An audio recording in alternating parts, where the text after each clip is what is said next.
Hey guys, welcome back to the channel. Today we have the third and final installment of the ultra budget bookshelf speaker review series. This is part 3. We're going to talk about the Polk Audio T15. The reason I chose to include this speaker in the ultra budget under $100 bookshelf speaker review series that I did is because the first one was the Mica MB42X, right? The second one was the Dayton Audio B652 Air. Polk Audio is the only real major brand here. I know Dayton Audio is a big company and they do some OEM stuff here and there, but let's be honest, as far as it goes for like notoriety and how well known a brand is, like Polk Audio is like the real serious company in this trio. So I wanted at least one of the speakers to be from a major manufacturer. I chose Polk Audio because the T15 is typically $99. Most people know Polk Audio stuff goes on sale somewhat frequently, and these, when they go on sale, they go down to $69.99, which is pretty darn reasonable and puts them very much in the ultra budget bookshelf category. So we're going to get into it the same way we did before. I'm going to tell you a little bit about its specs, what it sounds like, some pros and cons, things like that. And I'm going to try not to compare it to the other two too much because, again, we're going to do a fourth video where I compare all three of them at the same time. And it's important I do all three at the same time is because that's what gives you a lot of context. I can tell you this one is bright, this one is bright, this one is smooth. But if there's no kind of like data point in relation to each other, that information is not the most helpful. So getting into it with the specs, we've got a 5¼ inch woofer here. We've got a 0.75 inch silk tweeter. The height is about 11 inches. The width and depth are both between 6 and 7 inches. It's an 8-ohm speaker and it's got a frequency response of 65 hertz to 20,000 hertz. And that's plus or minus 3 dB, of course. And the sensitivity is 89 decibels. All right, how do they sound? So this was a really interesting one, honestly, guys, because I plugged these in and my brain went, something's off, these don't sound that great. And the Polk Audio house sound is not something I'm super into anyway, but I can still tell the difference between like, oh, this is a good speaker and like, oh, this is not, right? Even if it's not my taste.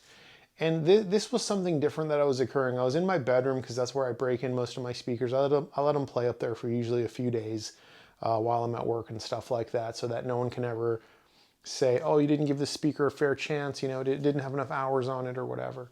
So, and then I got up, I got out of my bed because I was like in bed still listening to them when I first like really had that thought. And I was in my bathroom brushing my teeth and I was like, oh, these sound all right. It's like I'm in my bathroom, I'm like kind of around the corner basically, and it'd be like equivalent to like, oh, my wife said they sound good from the kitchen, like that kind of thing, right? And I thought that was strange, so I started to walk around the room more and I noticed while I was standing, they actually sounded pretty good. But the moment I got back in bed, which, you know, in my bedroom, my speaker stands are set up to be at ear height while I'm laying in bed because that system's for just laying in bed, you know, watching like a casual TV show or something or listening to some tunes, stuff like that. It's like my in-bed system. When the speakers were at ear level, the mid-range just like disappeared and the treble was like crazy bright. But when I stood up, everything was cool. So I took to the internet to see if anyone else had a similar experience, and Audioholics actually had a similar experience and they reached out to Polk, and Polk Audio was like, well, like, yeah, we figured most people that are, you know, looking to buy a speaker that's like 70, 100 bucks probably aren't going to have a budget for speaker stands. Like speaker stands are usually $100 cheapest or more, and would most likely kind of put these speakers where they could. And that would mean they would not be at ideal height, most likely. A lot of people are going to take advantage of the mounting hooks, maybe just mount them up high on the wall. Other people are probably going to put them down low on their media console. So these are actually designed to be listened to off vertical axis. So that's a really, really important thing to keep in mind. If you want to, you know, mount these speakers up high, cool, or keep them down low on a console, super cool, or use them as surrounds in a rear channel, which is what I think they were actually designed for, and then just kind of marketed as a bookshelf speaker also. But anyway, so the top end, I'm going to kind of, this is going to be awkward throughout this review because I'm going to tell you what they sound like if you're listening to them the audio way, which is, you know, tweeters at ear height, and the way that I guess you're supposed to, which is vertically off axis by a few feet. So the top end, listening to them on axis vertically with the tweeters at ear height, they're incredibly bright, very fatiguing, and even like more so bright than a Polk audio product typically is. I would describe them as totally a party speaker in that manner, a drunk people party speaker, because you know when you're drunk you can barely hear, so super high frequencies isn't a bad thing. And just relatively, it wasn't the most enjoyable experience for me.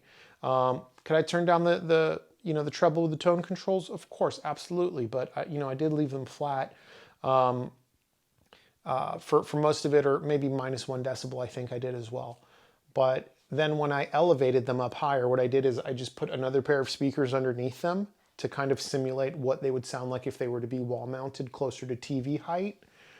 And that totally changed. They went from being super bright to being just right. There was still a good amount of detail there, and I didn't seem to mind them as much. I might say for me personally, I really like a smooth sounding speaker, maybe just a little on the bright side for me still, but it was quite a big difference. And where this difference is even more prominent is going to be in the mid-range. On vertical access, mid-range is almost non-existent. It's almost like it's being canceled out or something like that. It sounds like there's this huge V curve. I don't even know if it's really a V curve because there's not really a ton of bass, but the mid-range just like falls off a cliff. There's no body to the music. Vocals sound like really far back. And again, it was super disappointing. Raising the speakers up higher, again, to simulate as if they were like wall mounted, or if I just put them super down low, like like I have stuff below here, you can't see that I could put these on, that I tried off vertical axis, that mid-range came back into focus. It wasn't as big of a difference as the top end was, but it was, how can I say this? So with the top end, when you're vertically off axis, which is the way you're supposed to listen to these, I guess, it sounded more correct. The mid-range, on the other hand, went from just not being there to being there, is kind of the best way I can say it.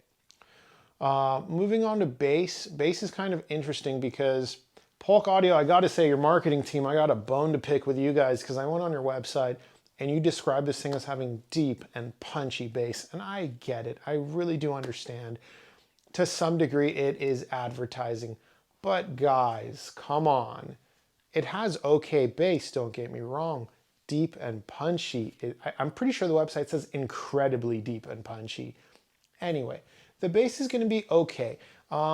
Like that Mica MB42X, how I talked about how that had like not much at all, but you could really crank it with tone controls. This is more like the Dayton Audio B652 Air, where like it doesn't have a lot. And if you try to crank it with tone controls, it just gets really muddy. So you don't want to do that. But the amount of bass that you do have is enough for the speaker to sound tonally correct. The bass itself sounds very tonally accurate and true and is actually quite enjoyable. It was quick and it was snappy as much as the Dayton was. And it's one of those things where if you're, after this review where I've told you this is to be listened to vertically off axis, you still decide to use this in a 2.2 channel music system, you're going to need a sub, right? But I wouldn't really recommend them for a 2-channel music system, again, because it doesn't seem like that was the point of these.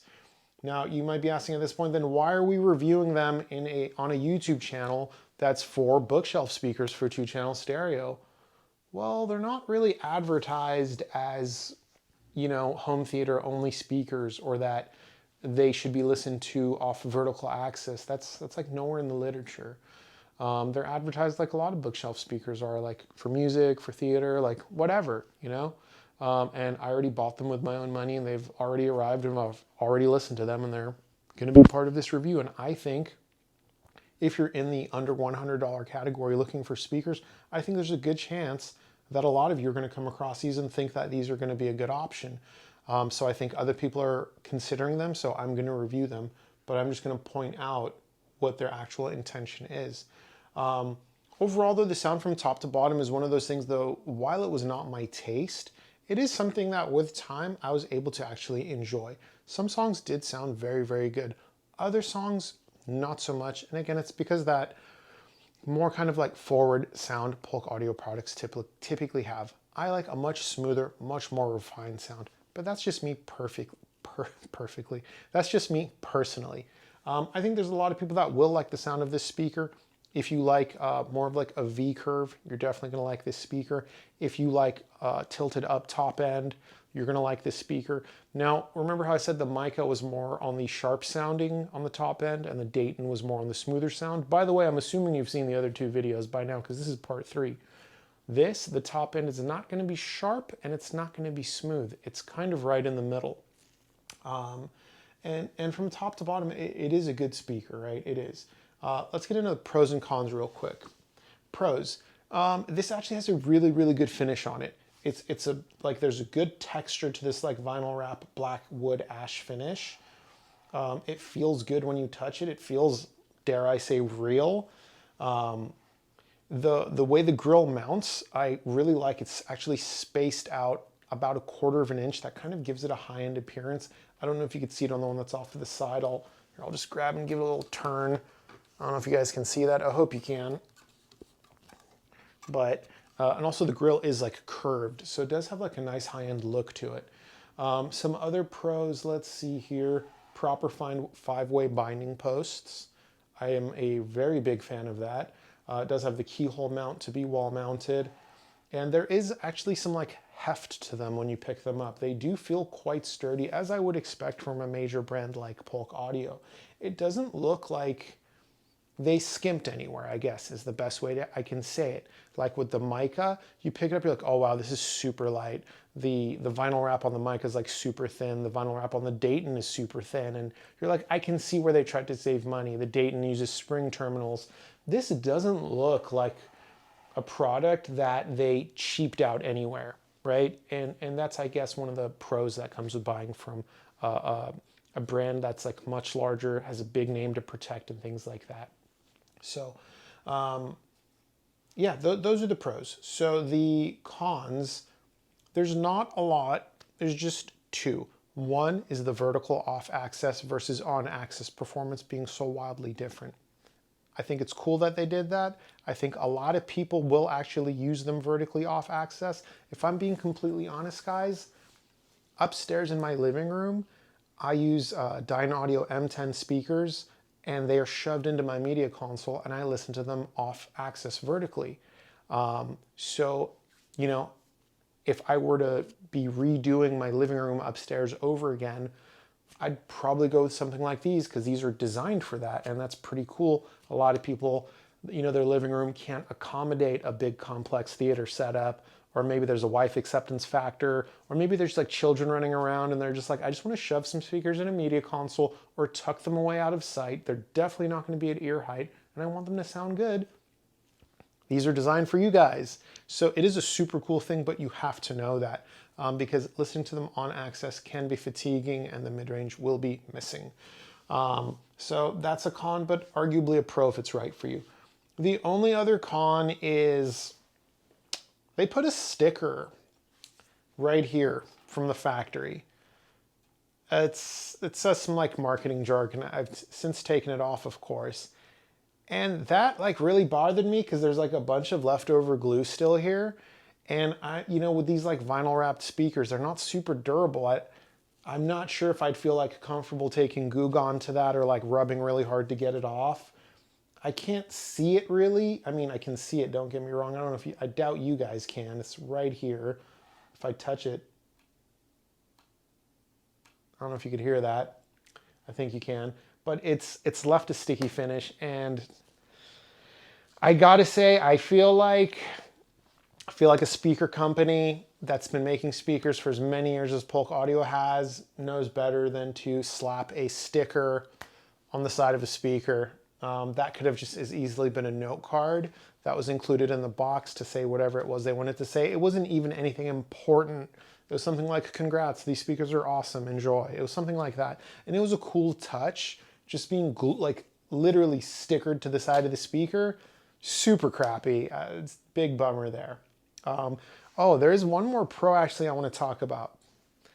They freaking nailed it with the grill logo.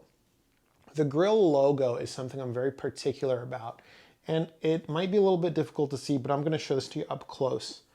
The Polk lettering is kind of like a black gray metallic. I guess you can maybe call it gunmetal or a dark silver. It's brushed in like this horizontal way, and it's recessed into the grill, and it is so classy looking. I love it. I have speakers that are like 8 times the price that don't have a grill logo this nice. Most of them are plastic, guys. It's honestly, if you higher end companies, step your game up. Those like plastic chrome looking like grill emblems you're using, stop it. It's embarrassing. Learn from Polk Audio. I'm gonna try to get it up close at that. I hope it shows up well. I'm sorry if it doesn't. And it's something the Polk S15 had also that I failed to mention in that speaker's review. It's just a damn good look. It really is. Most of my listening with these speakers was with the grills on. Like I said, I did them on vertical access and off vertical access. I used the IotaVX SA3 integrated amp. I used the cheapest speaker cables I had lying around, same with the interconnects, and I used my Bluesound network streamer, which is the Node 2i. I think that covers just about everything for this video. I'm sorry if this one was like a little bit different. The vertical access performance really did kind of throw a wrench into the way I normally review things, but I gave it my best effort, you know what I mean? And so hopefully this turns out okay, because I don't feel like filming this again. The next video we're gonna do is gonna be the 4th and final video in this series, where we're gonna do a trio. We're gonna have all the speakers front and center, and I'm gonna talk about how they compare to each other and which one each person is for, and so on. Ask any questions you have in the comments, and until next time, later.